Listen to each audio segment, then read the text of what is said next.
Ladies and gentlemen, welcome to the Vandy Sports Podcast. Here's your host, Chris Lee. Commodore fans, on your feet. It's time to anchor down. Welcome to the Vandy Sports Podcast presented by Dr. Jody Jones, DDS.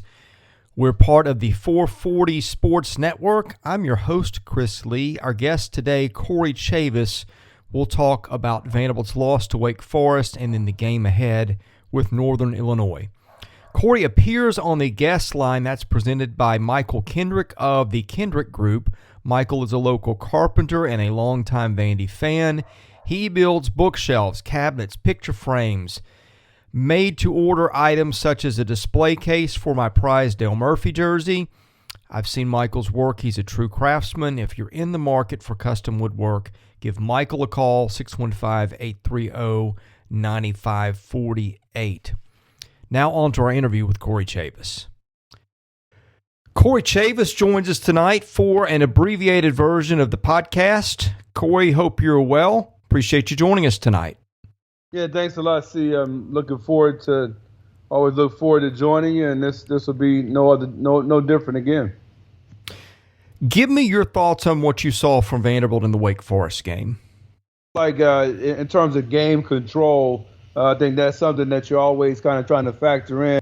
Ebbs and flows in the first quarter, but giving up the big pass play, I think that was something that kind of deflates you a little bit because it's a situation where somebody makes a play down the field, and then that's happened now a couple of weeks in a row. That's a little bit of a shock, but I thought it was a decent recovery overall by the team for being able to at least stay in there when they were able to jump out a little bit. But I think that, you give up those big plays early in a football game, and those things are, it's kind of a punch in the gut a little bit. You got to pick yourself up off the mat. And I thought there were instances where they did, and you could feel like the game was beginning to maybe turn back the other way. I thought it was a pretty competitive first half, actually, in watching the entire game. And then I thought in the third quarter, there were some things that kind of got away from the team overall, in terms of, how they ended up responding. Because in that third quarter, I think that's really when they were able to get a little bit more of the running game going. Not really a successful running attack. I thought that defensively, the team did a decent job of stopping the run overall, but there were some big runs that busted. You had some missed tackles, and obviously you can't have that. Corey, that was our first extended look at AJ Swann against a good team. What did you think of that? I thought he looked good. I thought that there was a pretty quick decision maker. I thought he was loose.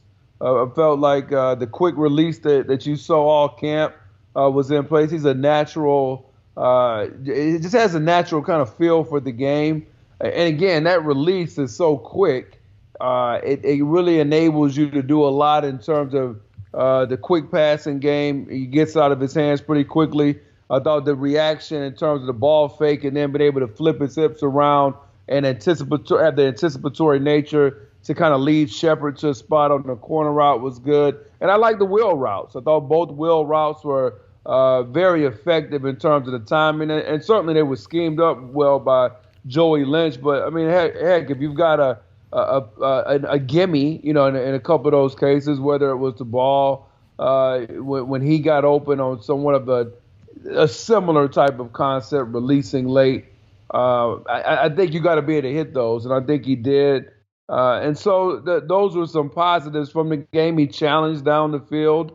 And so there was a lot to like. He even was able to get in for the 2-point conversion, showing that he can create when he has to with his legs. But I thought it was a strong second performance. We saw him some against Hawaii late in that game where he threw the box fade to body, and that was a good throw. So I think every time we've seen him so far this year, he's played up to what you would expect and maybe even beyond those expectations. Corey, we talked off air earlier in the week, and you had talked about some potential communication issues on defense that might be getting in the way of success. What are you seeing there? Well, I felt like there was a communication issue we mentioned last week where it was a guy that was playing underneath and there wasn't a safety over the top, and that ended up becoming into a pretty big play. And I think that was the B.J. Anderson side. And there was some stuff that I saw out here from the last game where it didn't really bite the team really bite the team because he didn't see it in terms of Sam Hartman. In fact, I think on the play I was referring to in the red zone, Jeremy Lucien broke up the pass to A.T. Perry over in the end zone, which was an excellent play by him. But there was a drop coverage where Taylor Moran was open in the back of the end zone. And again, that's just something that you have to be able to not give up those gimmies if there are going to be some communicative issues. And so that didn't really bite them as it had previously or in the other weeks. And then, I think there's some stuff that people are going to have to communicate when you got an opportunity to get picked. And what I mean by that is the offense sets up a route where you've got close splits, and then you've got to be able to get around traffic. You're not going to put yourself in an enviable position to be able to make a play at all if you don't have some type of communication with the other defensive back or the other linebacker and things like that on some of those stuff. So those are things that happen early in the season sometimes. And, you're kind of seeing some of those things for the first time, not from that you haven't seen it in training camp, but in a real live game. How do you communicate when the bullets are flying and you've got the formations kind of coming at you pretty quickly, particularly if they speed up the pace at all? And so those are things that they're certainly going to have to continue to work on. Corey, we have a little bit of a quarterback controversy with the Swann versus Wright debate. We've talked about Swann, and we don't have much time, so I'm just kind of put that to the side for a while. Do we have a cornerback controversy? You saw Jeremy Lucien start the second half in B.J. Anderson's place. Anderson had a pretty rough game against Elon and a rough first half against Wake. So what are you seeing there? Well, I felt like in terms of for me, I feel like that should be something that you could keep open. I think it'll be a week-to-week thing. You want to certainly have some continuity because we just got through talking about communication. And so some of those things that maybe you saw weren't necessarily on a specific individual. It's more of the entire group in the communication and a lot of young guys back there. But I think it'll continue to be an open competition as the season progresses. I think Lucien put out some pretty good video from a week ago, but certainly that's something that I wouldn't be privy to be able to answer. The coaches see it in practice every day, and they have an evaluation of the film, and their evaluation really is the only one that matters. But I feel like the competition in the secondary, I don't necessarily think that's a bad thing, that competition will remain in vogue or, kind of be in style to a degree, because I think that's something you're going to have to kind of figure out. You're going to have to be able to, rotate some guys in terms of depth if you are not able to create more of a pass rush. This season of the Vandy Sports Podcast has been made possible by my friend Dr. Jody Jones, DDS. When it comes to general or cosmetic dentistry services, Jody is the best in Nashville. Just check out his client list. It testifies to that. He sees movie stars, music stars, athletes, coaches, you name it. Jody is the dentist of choice for stars in Nashville, but he sees regular folks like you and I as well. What people love about Jody's office is the ambiance. It's relaxing, it's friendly. Someone described it to me as a tooth spa. Whether your needs are general or cosmetic, go see Jody today. Call him 615-270-2322. See him at 55 Music Square East, not far from downtown or the Vanderbilt campus. Jody is a former Vanderbilt football player and a huge Commodore booster, so go and talk Vandy sports with him while you're there. Go see Jody Jones today. Thank him for his support of this podcast, because without it, this season would not be possible. Okay, Corey, you're very familiar with Northern Illinois, I think, or fairly familiar at least. You've seen them play a few times, I know. What do you think of that matchup this coming weekend? Where might Vanderbilt struggle? Where do you think Vanderbilt's got a shot to succeed? Well, I mean, you got a shot to succeed against anybody. That's the first thing. Really, I mean, I don't think that. I stick with what I said last week. I felt like they matched up well, and when I watched the game, that's what I kind of felt from even last week. I thought they matched up pretty well across the board. Again, a couple of those plays, big plays you take out, and it may be a little bit of a different story. And then giving some of those big plays away offensively with just some bad decision making by Wright. But on this team right here, I feel like it's a physical football team. That's really what they make their bread and butter on. Thomas Hammock, like he was a running back in college, right? So he had back-to-back 1,000-yard rushing seasons, and I think he had 25 career TDs. So not only, and he played at Northern Illinois. So you're gonna get Ontario Brown, and I feel like he's somebody that's thick, and he's somebody that kind of runs behind his pads. He went to Birch High School out of Georgia. He actually was a 100-meter guy, even though he's a little bit of a thicker back. He ran 100 meters back then as well. First team All-State. He's quick-footed with pretty decent hip swivel. One of the things I liked about him and watching him play last year was that he has excellent contact balance. So he's a player that so far this year has been solid. Not necessarily going to be a game breaker, to a large degree, but I feel like he's somebody that can kind of, if he gets into a rhythm, he can do some different things. Now, you kind of got the antithesis of him with Harrison Whaley, about 5'10", 190 pounds. He's fast. He runs a little tall, but he runs hard. He's actually from Urbandale High School in Iowa, and he's been pretty productive. You go back to 2020, averaged about 4.3 a carry at over 400 yards that year. Then last season, he had 570-plus yards and averaged almost 5.7 a carry, and that's kind of carried over into this season. In fact, his first 100-yard rushing game came against Toledo in December of 20. I think he accelerates off of double teams. They do a lot of double teams inside to get vertical, and you've been able to see that kind of pop on occasion. He's such a good change of pace to what you get from Brown. So he runs hard and mad. I saw him against Michigan last year. He only had 34 yards, but he ran the ball hard in that game. Kind of be misleading a little bit. He didn't play a lot last year, by the way. He only played in 5 games. 3 of them he had 100 yards, and he's the backup. So that kind of gives you an idea about what he can bring to the table. And then they've got some offensive linemen that I kind of like quite a bit. One of them is Marcus Cox. He was probably, to me, the most impressive offensive lineman that they had a year ago. If he's not been injured, certainly probably going to be a guy that they're going to continue to run behind. Sometimes he plays a little bit straight leg, but for the most part, he does a good job on some of his reach blocks on the outside zones that they like to run. He does overrun some of his second-level blocks, but overall he keeps his legs driving on contact on the double teams. Had a knockdown block last year against Eastern Michigan in the second quarter. And then really when you look at him overall, he's gotten some of the dirty work awards for this football team in terms of the coaches giving the player an award just for playing nasty. I like nasty. So yes, you do.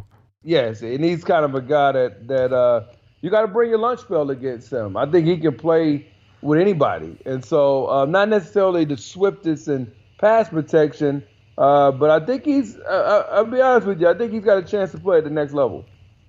You know a thing or two about nasty. Yeah. It's all about being nasty, right? You might have a van with nasty written on the side. Right. Well, it's I think nasty. If you're not nasty, you're not a football player. So nasty is what you want in terms of every football player has to be able to get nasty, and certainly Marcus Cox, not bad when it comes to that. There's some other linemen too that I like quite a bit on their offensive line as well. You ready to get nasty with the mailbag? Yeah, let's go ahead, man, because I'm trying to see who's going to get nasty in this Chargers and Chiefs game. Gotcha. Well, the mailbag is sponsored by Sutherland and Belk, a family-owned injury law firm. If you or a loved one has been hurt in a nasty accident, give Taylor or Russell a call, 615-846-6200. See what your rights are and if they can help. That was low-hanging fruit right there. Okay, let's see. Or if you take a nasty spill down the stairs, that's another way they could help you. I'll stop while I'm ahead. Let's see. There's a lot of good ones. I'm trying to pick the best 2 or 3. Okay, I like this one. JDL Cav says, what trends are you seeing in the in-game coaching so far? He says, I'm not asking for value judgments, but what are you seeing that average Joe fan like me won't pick up on? Well, in terms of in-game adjustments, I mean, that's pretty broad over a 3-game period. I think it's a great question. I'll give the bag, quite a bit. But I guess one of the things you may not see is if there are specific runs that might be giving a team a problem, then maybe you end up changing to a different front. If you're end up running, for example, split zone or what they would call a divide type play where offensive lineman may be going in one direction, then you have another guy kicking out the weak side. If that play's working and the running back's having a good feel for that, maybe they go to that. Or if they're seeing the defense play a little bit too far off and they're being a little soft in terms of really setting an edge, then maybe you get the screen game involved and things of that nature. Or maybe if they're starting to play a little bit inside technique, you go to an out breaking route. They're playing a lot more man coverage, taking some of your shots outside. Then we talked about the wheel routes. There's a little bit of an adjustment. If you see, you might run the route and they don't actually realize that they've shown something that was open, and then they end up coming back to the route a little bit later on. You kind of saw that really on back-to-back kind of plays in the third quarter, I believe it was last week. So those were just some from a week ago. You can go on and on. But speaking of in-game adjustments, that play that I referred to with the corner route earlier that they didn't throw to Morin, the next play they came back and ran it, but they ran it out of a different formation. So that's an example of how coaches see something upstairs that maybe you're not seeing at home, and then they go back to that play and they just get to that play a different way. So they went to the exact same concept the next play, different route, different formation. They actually used a bunch set when they ended up scoring on it. The other one was just a regular 2x2 set, if I'm not mistaken, when they dropped the corner route. Nobody was on it. So they just wanted to say, okay, well, let's see if you fixed it. And then they came back and ran it out of a different formation when they were playing man on the next snap. So that's an example of some stuff that you may not be seeing that's going on, I think, with coaches during the game. Okay, this one from NBA Door. Hey, Corey, it's Coach Steve Franks' son. Who is the best NFL prospect from each phase of this Vanderbilt team? Woo, another tough question. I mean, we've already kind of gone over Orgy, certainly Mahoney. Those two stand out. And then when you go to the defensive line, when you talk about NFL prospect, I guess for me it's a little difficult because it might be somebody down the road, maybe years from now that potentially could be. But I guess if you're looking for maybe an older guy, somebody that might be flashing a little bit, kind of want to see what Christian James continues to do up front as the season goes on. I think he's hasn't really had a big year up until really having. I think he might already, if I'm not mistaken, James may already have a career high in tackles. I don't know necessarily if people are going to project him as a draft pick, but he might be able to get into a camp if he can build on some of the stuff he's starting to stack up a little bit now. But again, those are down the road, and Agu. There's several other players I think me and you were talking about, Chris, up front in terms of guys that look the part, that maybe you're going to get some opportunities down the road. But on the offensive side of the ball, Will Shepherd at Ray Davis is another guy. And then there's a lot of defensive backs, too, corners who I think have an opportunity. DeRicky Wright's another name So, I mean, we could go on and on with these pro prospects. I think that you might even get some the tight ends. Bresnahan, he's going to get some looks. So we'll just kind of see how the year plays itself out. But kind of got my eye on quite a bit of them. And certainly Matthew Hayball has a chance if he can be, kind of replicate some of his repetitions. Taking a sidebar here for a minute, Devin Lee is back this week, and I'm going to be very interested to see what he looks like, how ready he is, because I thought in camp, he wasn't ready in pads, but he was doing some strength stuff on the side, and he just looks strong, and his body looks like an NFL defensive lineman. I don't know what his height is, but I'm going to be very interested to see what he can give them on Saturday, because I think they are expecting him to play. Well, more depth is always going to be good, especially in a game like this. Again, this is a team that wants to run the ball. They want to win a certain type of way. So I think that's something that you kind of, point towards the depth on the defensive line, being able to rotate some bodies. I think that'll help out, particularly for the coaches and maybe some of the stuff that they want to game plan up, but particularly if they can stop the run and be able to get them in some predictable third down passing situations. I think that's a big way. And then you got to win some matchups now. I think they got some underrated receivers, Northern Illinois. They lost their best receiver to injury, but they still have got a pretty good receiver in Cole Tucker, who's pretty physical. He actually missed some time with injury a year ago, but he caught a touchdown against Michigan a year ago. And he was a big third down threat for this football team a season ago, particularly when I had him late in the year. So, he's a bigger guy, and certainly the big thing that they've got an advantage of is that the defensive backs coach, Dan Jackson, was at Northern Illinois. So he's kind of giving those guys a pretty good, taste of okay, here's what this guy presents or brings to the table. Okay, I'm going to end with this one so you can go watch Pat Mahomes and Justin Herbert.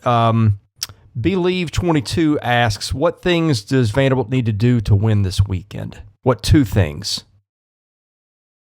Well, I think the number one thing that I believe that for me is going to be paramount is stopping the run. That's something they did pretty well last week. I think Wake Forest averaged 3.8 yards a carry, and that's considering they popped a couple of runs. So continuing to stay on that theme, I thought they defended the run pretty well at times. And then, the big thing you don't want to do in this game, we haven't talked about Rocky Lombardi. He's a little bit of a difference maker to me. Not the prettiest quarterback. He's got a strong arm, but you don't necessarily get everything that you want from a down-to-down perspective as accuracy comes and goes. The intermediate accuracy has always been an issue. So you have to make him win. You got to have tight coverage and make him throw it in the tight windows. Now the thing that's interesting about him, even if you go all the way back this time at Michigan State, is that he's gotten it done down the field at times as a passer. I'm talking about, I've seen him go up and beat Michigan just throwing the football down the field. And that was back a couple years back. But I'm telling you, the kid, he just kind of has the moxie and he figures it all out. And he's gotten better. He can run.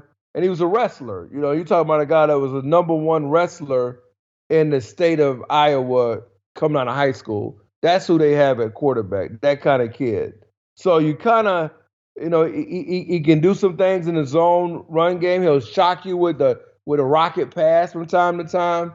Kind of a little bit of an X factor for them.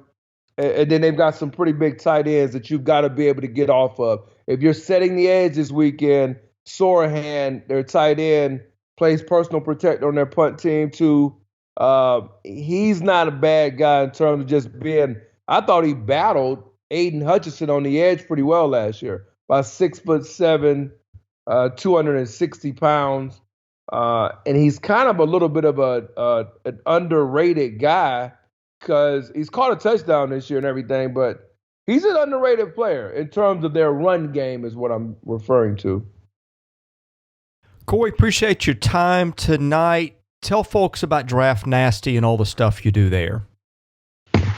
Well, I mean, we're right now. We're just been on the road quite a bit, all over the place. And in fact, we were just at Detroit and the Detroit and Philadelphia NFL game on Sunday, doing a bunch of watching a bunch of guys that we have kind of evaluated over the last couple of years. So that was a great game. It was really fun to be there. And really, we were also at Pittsburgh and Tennessee.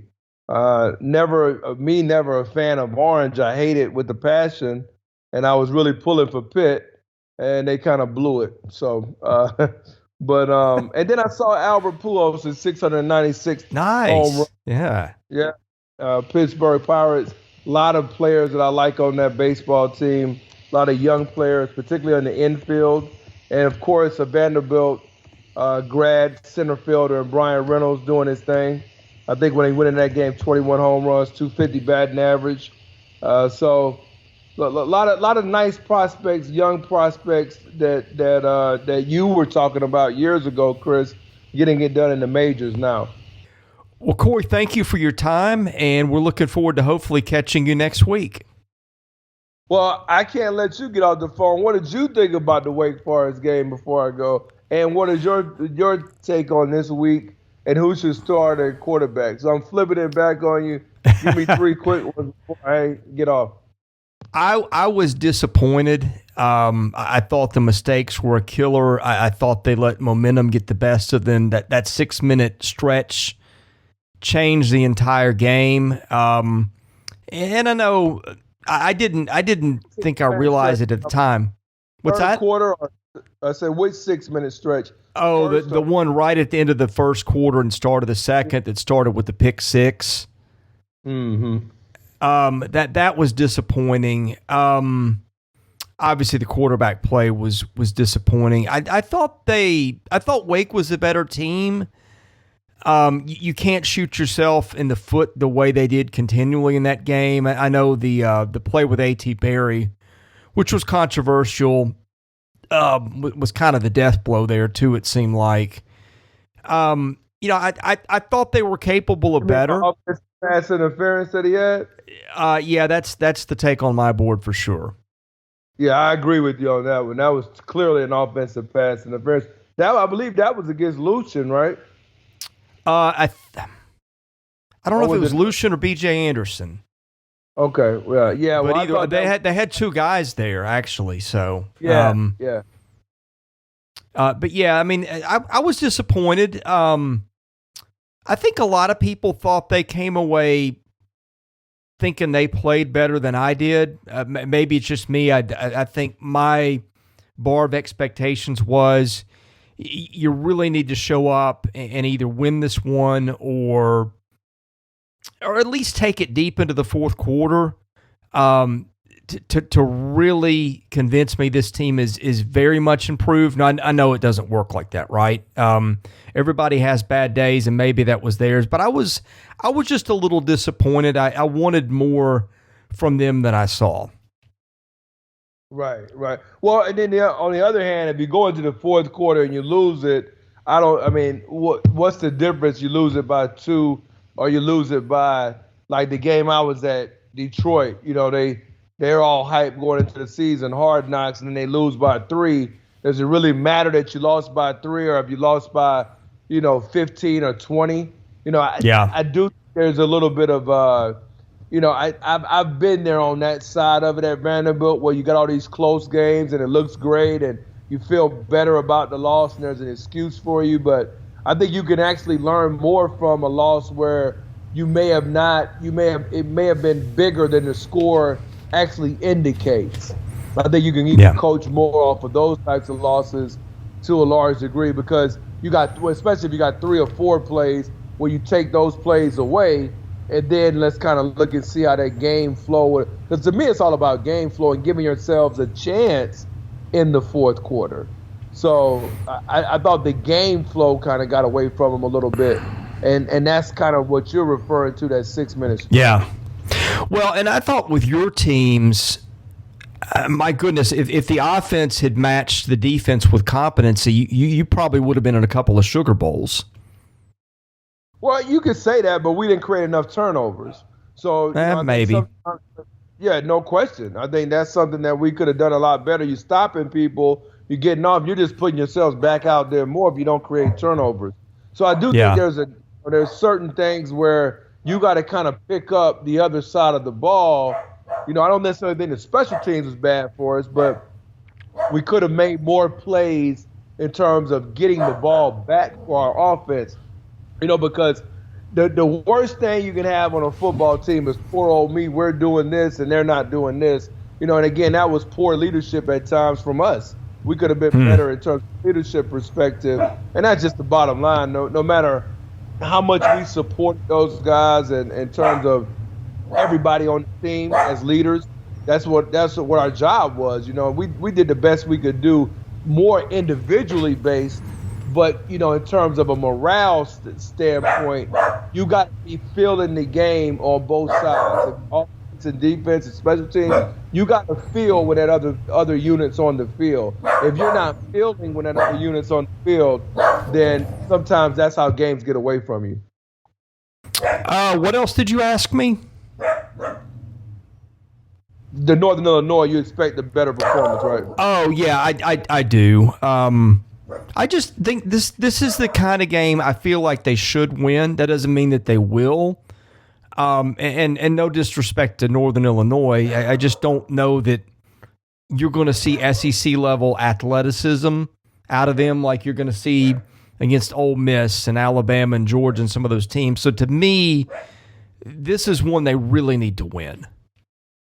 Right. I got what you're saying, and especially if I'm talking about their as talented as, again, one of the things I'll say, though, I'll repeat, and we didn't really get into their defense, they've got a couple of guys on that side of the ball who I think I really just think they were overlooked in the recruiting process. And the main guy to me is James Esther. I mean, he's a young kid, but he wears number 1 from Detroit, Michigan. And to me, I felt like he was a real deal dude, so maybe he hasn't played that way this year so far. Hadn't really been active in the first couple of games. But I feel like he can be a guy that, a lot of guys come out of that Cass Tech High School up there in Michigan. He's another one of those products. And for me, he, along with Ray Thomas, I think their defensive line's okay. I really do. I think they've got some players that can – I think that's the best part of their defense. I think you got some mismatches if you can find them on the back end. It feels like Northern's got a pretty good coach, too. He has turned that program around in just a couple of years. He's a hell of a coach. And I think, he was a guy that coached in the NFL for a long time. Kyle Juszczyk, who's doing so well with the 49ers, he coached him. He was coached at Wisconsin for a while. He coached Monty Ball up at Wisconsin. He was 5 years as the Baltimore Ravens running backs coach from 2014 to 2018.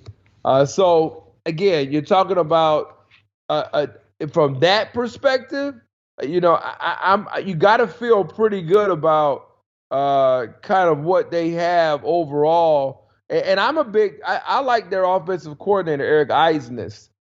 He was at South Dakota State. He coached Terran Christian, who was out there. Also Dallas Goedert, who's played. I saw him on Sunday with the Eagles. So a pretty good coaching staff, man. They've got I think they've kind of changed some things up. They got a new defensive coordinator this year. So, or not a new defensive coordinator, but another one to add on to Derek Jackson. And I think that will be interesting to see how they perform as the year goes on. I thought they were able to. They gave up some stuff to Tulsa, and so that should give Vanderbilt a lot of ideas offensively. Hey, Corey, thank you so much for your time. Looking forward to catching up with you hopefully next week when Northern Illinois is in the rearview mirror and Alabama is straight ahead. Sounds good, man. You take care. Thanks a lot for having me. Thank you for listening to today's episode. We thank our presenting sponsor, Jody Jones DDS. We thank our other sponsors, Sutherland and Belk and MyPerfectFranchise.net. If you're interested in sponsoring this podcast, and that's how we make this work, please email me at chrislee70@gmail.com. We also ask that you subscribe to our website, vandysports.com. That is $99 a year. You get things there that you don't get here. And of course, please rate, review, and subscribe where you see our podcast. That helps us get noticed. Be sure to follow us on Twitter at vandysports.com. Follow me at chrislee70. And finally, subscribe to our Vandy Sports YouTube channel as well. Thank you for listening to the Vandy Sports Podcast, which is part of the 440 Network. I'm your host, Chris Lee. We'll catch you with another episode coming very soon.